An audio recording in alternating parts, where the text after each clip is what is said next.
Assalamualaikum warahmatullahi wabarakatuh. Saya Putri Sintia Nirwana, mahasiswi Fakultas Kedokteran Universitas Baitur Rahmah. Nah, kali ini saya ingin mempresentasikan poster ilmiah saya yang diadaptasi dari naskah jurnal ilmiah saya yang merupakan hasil dari pencarian bab 2 skripsi saya. Nah, pada kesempatan kali ini saya membawa judul intensitas nyeri pada artritis. Kita mulai dari latar belakang. Nah, artritis itu terdiri dari dua kata, yaitu artros yang berarti sendi, itis yang berarti inflamasi atau peradangan, sehingga artritis merupakan penyakit peradangan sendi. Nah, yang saya bahas di sini adalah yang paling sering ditemukan di Indonesia, yaitu jenis OA, osteoartritis, RA, rheumatoid arthritis, dan GA, gout arthritis. Nah, di mana masing-masing dari jenis artritis ini itu menimbulkan nyeri yang dapat mempengaruhi aktivitas penderitanya sehari-hari. Nah, ternyata secara data globalnya, menurut data dari WHO tahun 2023 sampai 2024, lebih dari 1,3 miliar orang di dunia menderita gangguan muskuloskeletal. Salah satu penyebab utamanya adalah artritis. Nah, kalau di Indonesia sendiri, jutaan orang menderita artritis dan masih meningkat setiap tahunnya. Nah, hubungan antara jenis artritis dengan tingkat nyeri belum banyak diteliti ternyata. Nah, sehingga penting untuk memahami kontribusi masing-masing jenis terhadap intensitas nyeri. Gunanya untuk perencanaan intervensi nyeri yang lebih efektif.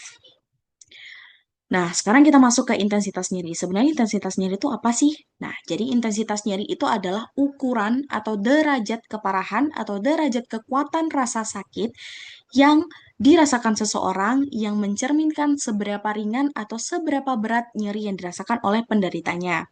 Nah, tentunya intensitas nyeri ini dapat kita nilai dengan pengukuran. Nama alat ukurnya itu ada beragam jenis, mulai dari adanya skala numerik nyeri atau numeric rating scale atau NRS, ada visual analog scale atau VAS, kemudian ada yang face scale, tergantung pada usia atau kondisi pasiennya. Nah, kenapa?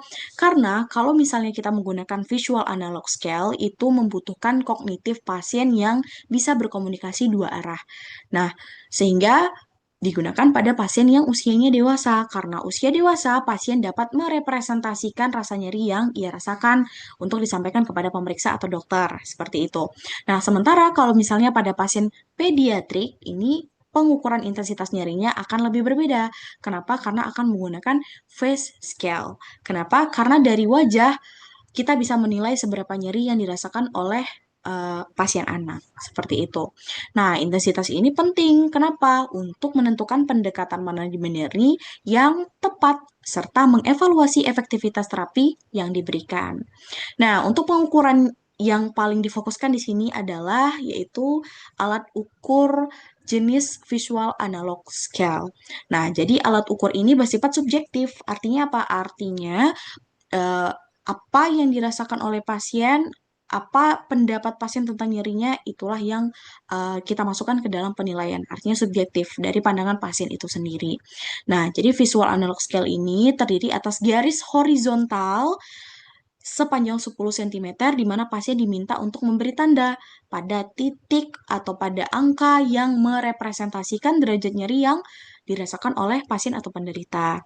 Nah, semakin mendekati angka 10, maka derajatnya akan semakin berat. Semakin mendekati angka 1 atau 0, maka derajat nyerinya akan semakin ringan. Nah, di sini ada gambar untuk visual analog scale-nya, kira-kira garis yang dimaksud 10 cm itu seperti ini. Nah, kemudian jenis-jenis artritis. Di awal saya sudah singgung sedikit bahwa jenis artritis yang paling banyak ditemukan di Indonesia itu ada 3 jenis. Yang pertama itu ada osteoartritis. Jadi osteoartritis itu merupakan suatu penyakit degeneratif yang ditandai dengan kekakuan serta peradangan pada sendi dan deformitas akibat kerusakan pada tulang rawan sendi. Nah, karena ini adalah penyakit degeneratif, oleh sebab itu maka semua orang akan mengalaminya. Tapi ada yang cepat mengalaminya, ada yang lama-kelamaan baru mengalami seperti itu. Nah, jadi pada sendi kita itu ada namanya tulang rawan yang berfungsi sebagai pelicin atau membuat gerakan kita tuh smooth atau halus gitu, agar dengan tulang itu tidak bergesekan secara langsung. Nah, apabila kartilago atau tulang rawan ini rusak, maka nanti akan terjadi pergesekan langsung antara tulang dan tulang pada sendi kita. Nah, inilah yang nantinya akan menyebabkan timbulnya nyeri pada gangguan atau kelainan osteoartritis. Nah, yang kedua itu ada rheumatoid arthritis yang merupakan kondisi peradangan pada sendi, namun penyebabnya adalah autoimun. Nah, di mana reaksi autoimun ini itu ketika imun di dalam tubuh penderitanya itu menyerang sendinya sendiri. Nah, ini sebenarnya penyebabnya berbagai macam, entah itu diinduksi oleh infeksi sebelumnya atau yang lain-lainnya. Nah, biasanya di rheumatoid arthritis ini mengenai sendi-sendi yang kecil, seperti misalnya sendi-sendi tangan yang paling banyak. Nanti ada yang disebut dengan deformitasnya itu bentuknya seperti swan neck. Nah, di mana bentuknya itu tangannya itu seperti berkelok-kelok pada sendi-sendinya itu membengkak seperti itu. Nah, untuk yang terakhir ada gout arthritis yang mana penyebabnya adalah peradangan sendi yang disebabkan oleh penyakit metabolik. Nah, penyakit metaboliknya adalah jenis yang tingginya asam urat atau hiperurisemia. Nah, kenapa? Karena tingginya asam urat atau hiperurisemia itu menyebabkan penumpukan kristal asam urat itu sendiri di sendi. Nah, akibatnya apa? Akibatnya sendi menganggap bahwa asam urat ini suatu benda asing, sehingga mengalami iritasi lah sendi ini tadi dan peradangan seperti itu.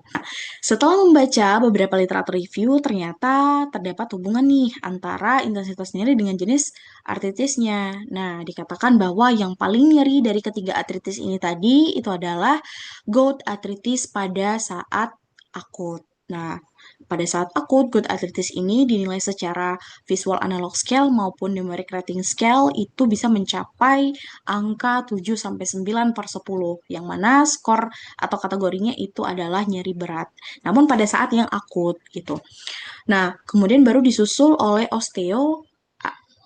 artritis yang dimana nilainya adalah ya diukur melalui VAS Visual Analog Scale itu nilainya adalah 4-6/10 yang kategorinya itu adalah sedang hingga berat. Kemudian yang terakhir ada rheumatoid arthritis di mana VAS itu 3,4/10. Ada juga yang 2,8. Jadi rata-ratanya segitu. Nah, ini tergolong kategori atau skornya itu ringan hingga sedang. Selanjutnya, hasil yang diharapkan setelah saya mempresentasikan poster ilmiah maupun naskah jurnal yang sudah saya buat adalah yang pertama, itu memberikan pemahaman komprehensif kepada pembaca maupun pendengar mengenai intensitas nyeri yang dialami penderita artritis. Kedua, membantu dalam mengambil keputusan klinis, terutama dalam pemilihan strategi manajemen nyeri yang sesuai berdasarkan tingkat intensitas nyeri dan jenis artritis yang diderita pasien. Yang ketiga, menunjukkan kesenjangan penelitian yang ada, sehingga pembaca dapat melihat area yang masih memerlukan studi lebih lanjut, seperti yang akan saya lakukan.